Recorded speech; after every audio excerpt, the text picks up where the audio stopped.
So I want to go forward for just a moment. That happened a couple weeks ago, something just magical. I wrote about it in the New York Daily News. It was called Love You Too.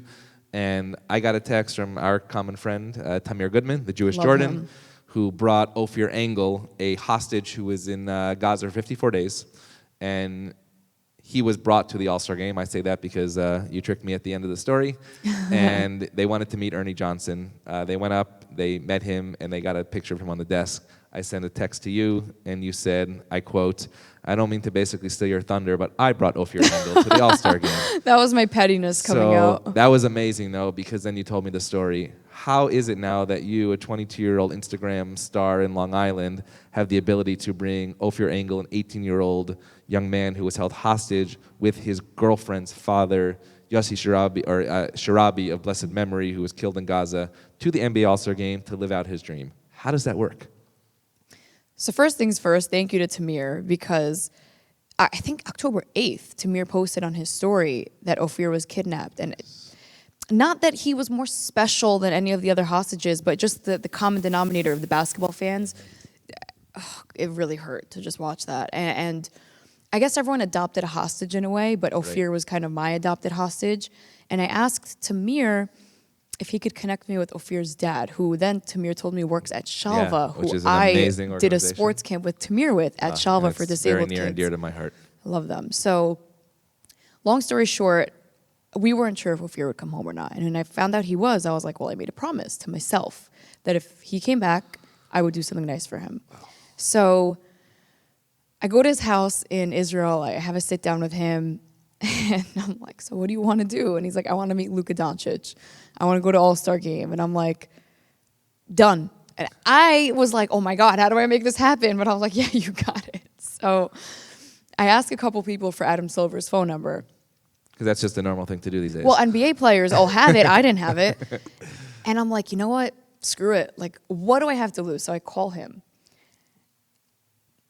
And he's like, who's this? And I was like, hi, you don't know me. My name's Emily Austin. I'm going to cut to the chase. I promised a former hostage in Gaza I'd take him to All-Star. I don't have the means to do so. Can you help? He texts me Mike Bass and writes his email and wrote he can help. Mike is the communications director for the NBA.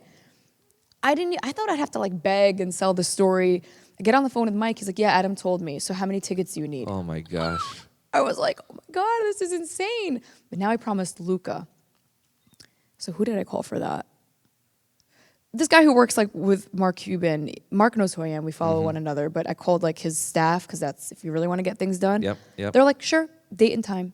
So I was like, I think when something's meant to be, it just happens easily.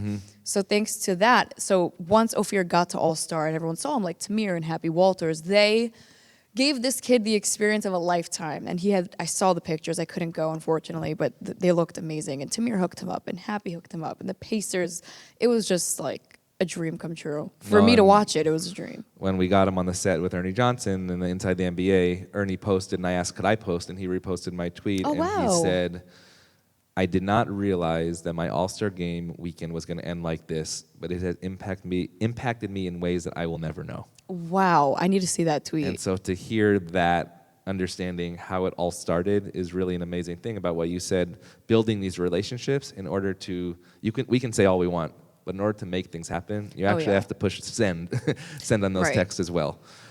Just a couple of weeks ago, you were on the Rubin Report, and you talked about the politicization of sports, specifically during the bubble, and then when it comes to Israel, sometimes we like it and sometimes we don't. So this is what you said just 3 weeks ago on the Rubin Report.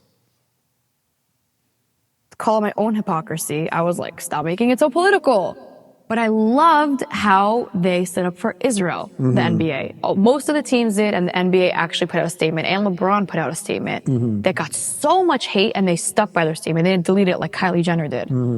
So I was like, oh my God, yay, they made a statement. And I was like, damn it, didn't I just tell them to stay out of it? So first of all, what you're wearing on that show with your shirt of full Israeli flag, your dog tag, even that just sends a statement. So we wear all these dog tags, but NBA is making statements. It doesn't necessarily have a blue ribbon on the court right now. But what have you seen in the NBA that you like that has been positive in terms of the last 180 days?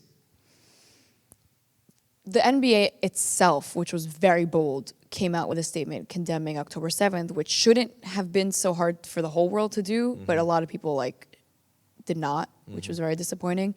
So the NBA doing that really made me happy. LeBron put out a statement and left the comments on, which was really bold. And he got destroyed. I mean, till today, he's getting destroyed on that post. So the fact that he posted it and kept it was admirable. Because like I mentioned, Kylie Jenner posted it and 5 minutes later deleted it because she couldn't handle the hate. Like imagine what we deal with. The Knicks didn't, which was disappointing. I know the Spurs did, the Mavericks did. I don't think the Lakers did.